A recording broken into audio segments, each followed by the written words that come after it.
결국 이제 이렇게 가면 민심이 좀 더 윤석열 대통령에게 불리하게 돌아간다 이렇게 전망하는 것은 합리적입니까?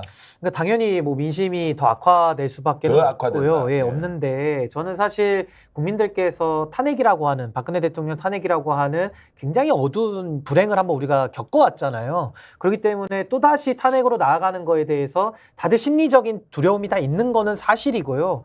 결국에는 윤석열 정권 당연히 나쁘고 하루라도 정말 이 정권을 더 연장하는 것이 고통이라는 것이 국민들이 다 알고 계시는 건데 이게 저는 불이 붙지 않는 이유 중에 하나는 거기에 대한 대안이 안 보이는 겁니다. 네. 그러니까 국민들께서는 좀 보수적인 성향들도 많으시기 때문에 뭔가 이렇게 대안을 가지고서 뭐 한 정권에 대해서 심판을 가장 강력하게 한다라고 하면은 이게 쉽게 넘어갈 수가 있는데 지금은 눈 씻고 찾아봐도 그럼 이걸 누가 수습하고 누가 이걸 정리할 것이냐 여기에 대해서 대안이 보이지 않는다라는 것이 그래도 윤석열 정부가 밉고 싫지만은 일단은 버틸 때까지는 버텨보겠다라는 그런 또 심리가 작용이 되는 거 아니냐 이런 생각이 들어서 글쎄요, 저도 참 이게 국민들께서 가장 현명하게 저는 이 대한민국을 지금까지 이끌어왔고 앞으로도 이끌어 가실 거라고 생각을 하는데요.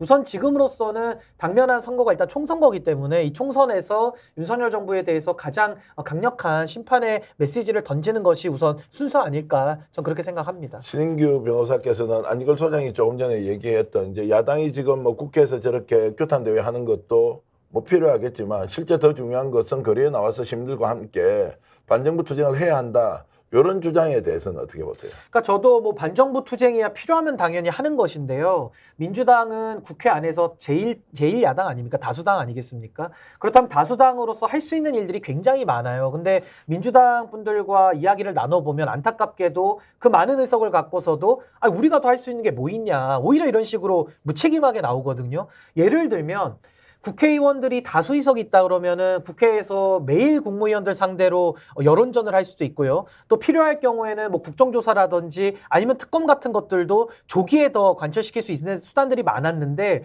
여기에 대해서 주저주저 하다가 이제 지금까지 온 것도 있고 또 하나는 윤석열 정부의 여러 실정들을 놓고 물론 그 실정이 많은 것도 맞습니다만은 어느 하나도 지금 종결한 것이 없다. 그래서 국민들께서 이것이 여야의 정쟁 아니냐라는 수준의 의혹만 갖고 있지 어떤 하나도 그런 스모킹건처럼 하나의 끝을 내지 못했기 때문에 저는 여론이 불붙고 있지 않다라는 것이고 또 하나는 아무래도 이재명 대표에 대해서 국민들이 갖고 있는 불신이 있는 겁니다. 이게 정치라는 것이 책임을 지지 않고 계속 쳇바퀴 돌듯이 서로가 서로에게 더 당신이 나쁘다라는 손가락질만 하고 있기 때문에 이게 국면 정리가 안 되거든요. 그래서 저는 지금이라도 민주당이 반성과 성찰을 통해서 어떻게 하면 효과적으로 이 야당 역할을 잘 해낼 것이냐 여기에 골몰한다면은 지금 가지고 있는 169석으로는요 저는 할 것이 차고도 넘친다. 예, 그러니까 굉장히 이제 정확한 지적이고 네. 야당이 저 역할을 못하니까 윤석열 대통령이 저렇게 폭주하더라도 국민들이 정말로 맞습니다. 이런 민심들을 그대로 이렇게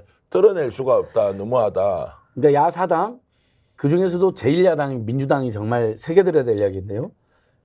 특검을 지지하는 여론 또는 고속도로 개혁에 분노하는 여론, 최상병의 억울한 죽음에 분노하는 여론이 70% 안팎이라는 건 수차례 확인됐어요. 수십 차례 여론조사로. 대충 민심, 바닥 민심도 그렇고요. 거부권 행사하지 말라는 여론도 70% 안팎이 여러 번 확인됐어요. 그러면 근데 저렇게 뻔뻔하게 그냥 국민의힘이 무슨 입장도 안 냈는데 먼저 거부한다고 기자회견 해버리고 또 보내자마자 지금 뭐 얼마나 지났을까요? 오늘 국회의장이 송부했으니까 그 시간도 한번 재봐야 되는데요.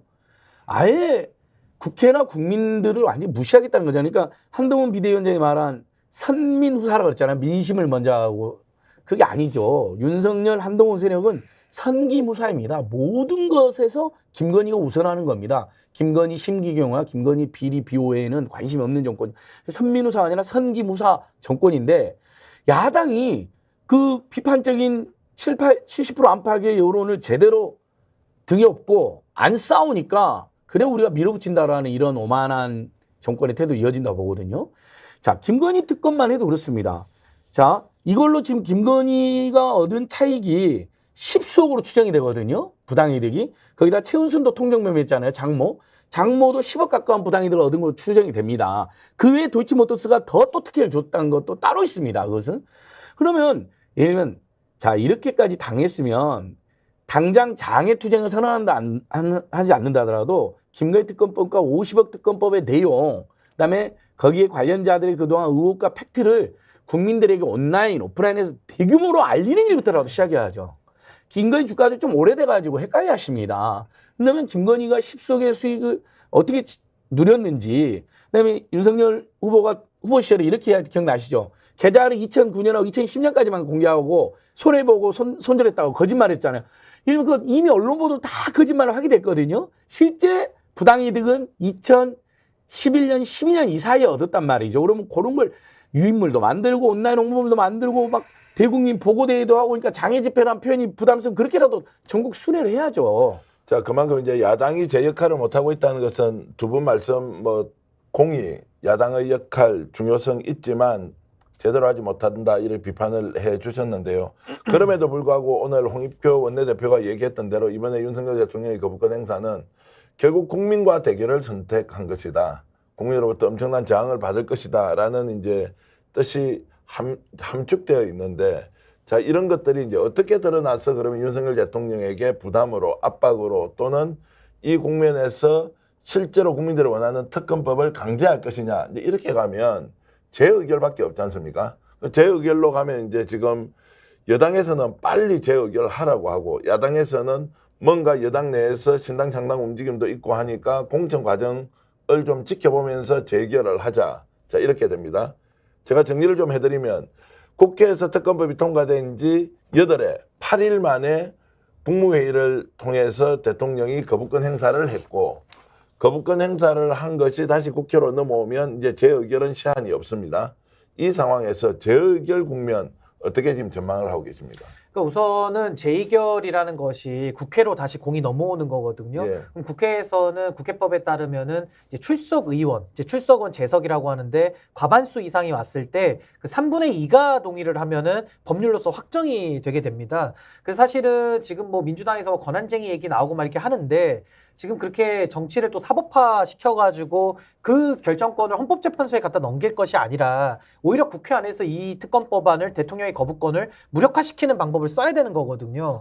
저는 국민의힘이 어차피 민심과 유리되고 괴리된 정당이기 때문에 국민들의 눈치를 볼 거라고 생각은 안 하거든요. 근데 지금 국민의힘 내부가 굉장히 복잡하고 시끄럽지 않습니까? 한동훈 비대위원장의 취임 이후에 굉장히 국민의힘 의원들도 공천에 대한 압박감, 불안감들이 지금 작용하고 있어서 이 특검법이 국회로 다시 올라왔을 때 무기명 투표라는 전제 위에서 어떤 결정이 나올지 아무도 모르거든요. 그래서 저는 신속하게 재의결을 해서 이 특검법안을 빨리 법안으로 확정시키는 노력을 더 해야 된다. 그래서 저는 민주당이 자꾸 도망갈 것이 아니라 오히려 재의결을 빨리 시도를 해가지고 국민의힘 안에 있는 분들도 더 설득하고 또 국민의힘 내부에서도 여러 가지 지금 자중질환들이 이루어지고 있기 때문에 이 상황 속에서 저는 정정당당하게 재의결을 통해서 국회가 입법으로 확정을 짓고 그걸 통해 가지고 특별검사를 빨리 발족을 시켜가지고 전 수사를 빨리 들어가는 것이 오히려 더 효과적이지 않는가. 오히려 국민의 뜻을, 국민의 생각을, 민심을, 마음을 읽고 야당이 재의결을 적극적으로 들어가서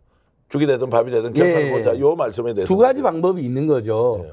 좀 여러 가지 뭐 고난쟁이도 검토하고 대국민 여론전하면서 재의결을 촉진하는 우리 국민들이 힘을 모은 다음에 뒤늦게 다시 재의결을 추진한 방법이 있을 것이고요. 신기 변호사 말씀처럼 바로 된 국민 내에서도 지금도 이탈표로 나올 수 있거든요. 허나원 탈당 기자한테 보면 본인도 이 법 찬성한다고 이야기했고 아마 그 허나원뿐만 아니겠죠. 근데 기지류들이 있어요. 예. 근데 이제 부결될 가능성이 있으면 또 이제 특검이 무산되는 거잖아요. 이 국회 안에서. 그래서 이제 고민이 깊어지는 거죠. 근데 다만 이제 국민의힘이 공천관리위원회가 결성되고 탈락이 이룩해지고 뭔가 윤핵관에서 쫓겨난 의원들이 있으면 사실은 재의결에서 김건희 특검 찬성할 가능성이 높아지기 때문에 재의결은 지금 기한은 없잖아요. 언제 하냐는 게 지금 민주당의 고민인 것 같아요. 저는 어쨌든 국민을 믿고 재의결을 빨리 추진해도 큰 문제는 없다. 물론 권한쟁의 심판도 해볼 수는 있겠지만 헌재에서 기각될 가능성이 높다고 보거든요. 헌재는 매우 보수적으로 지금 해석하고 있기 때문에요. 그래서 국민의힘 내에 그래도 일말의 양심을 내는 세력을 호소하고 국민과 최대 압박해서 재의결을 추진하는 것도 방법 중에 하나라고 자, 봅니다. 권한쟁의 심판이라는 게 대통령의 이제 거부권 행사가 권한 안에 있는 것이냐 아니냐, 이제 이 부분은 약간 의미가 좀 떨어지는 논쟁 아니냐 이런 생각이 들고, 조금 전에 지적하셨지만 헌법재판소에 다시 가가지고 대통령의 권한이 맞느냐 아니냐 이러면 오히려 싸움의 싸움의 방향이나 일종의 목적 같은 것이 좀 분산되는 이런 역효과도 나지 않겠느냐 이런 생각이 드는데 일단 권한쟁의는 그냥 아이디어로 나왔다고 봐야 되는 것이지 실제 야당이 추진할 만한 것이 됩니까? 아니 근데 저는 아이디어로도 이거는 매우 부적당한 거고요. 예. 정치를 정치 내에서 해결할 생각을 해야지 자꾸 사법화시키는 것은 옳지 않다. 그 원칙적인 말씀 드리고요. 저는 안진걸 소장님 말씀대로 국민의힘의 공천에 그 여러 가지 탈락자들을 배려해서 그러니까 고려해서